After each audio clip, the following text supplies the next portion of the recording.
আজকে বানানো হচ্ছে মিষ্টি আলুর পান্তুয়া। তার জন্য নিয়ে নেওয়া হয়েছে মিষ্টি আলু। হ্যাঁ, মিষ্টি আলু নেওয়া হয়েছে দুটো। ময়দা নেওয়া হয়েছে 2 চামচ। ময়দা দেওয়া হয়েছে 2 চামচ এখানে। তার মধ্যে একটু বেকিং, এই যে বেকিং সোডা 1 চিমটে মতন।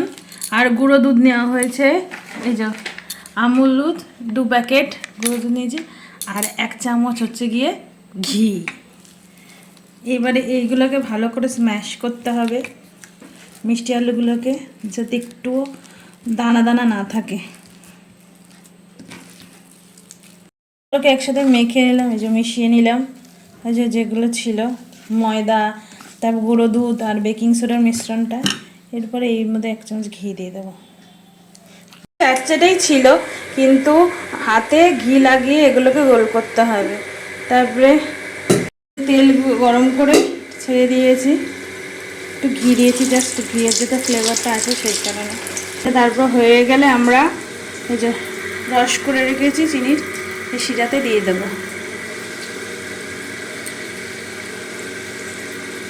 ভাজা হয়ে গেছে এগুলো, তারপর একটু ঠান্ডা হলে এগুলো রসের মধ্যে দেবো।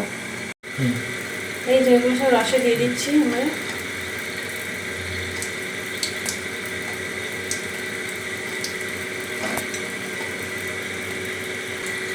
এই রস ঢোকা অবধি অপেক্ষা করবো আমরা। 1 ঘন্টা তো রাখতে হবে, 1 ঘন্টা তোমার এখন ঢেকে রাখতে হবে। হ্যাঁ, রসগুলো ঢুকে যাবে।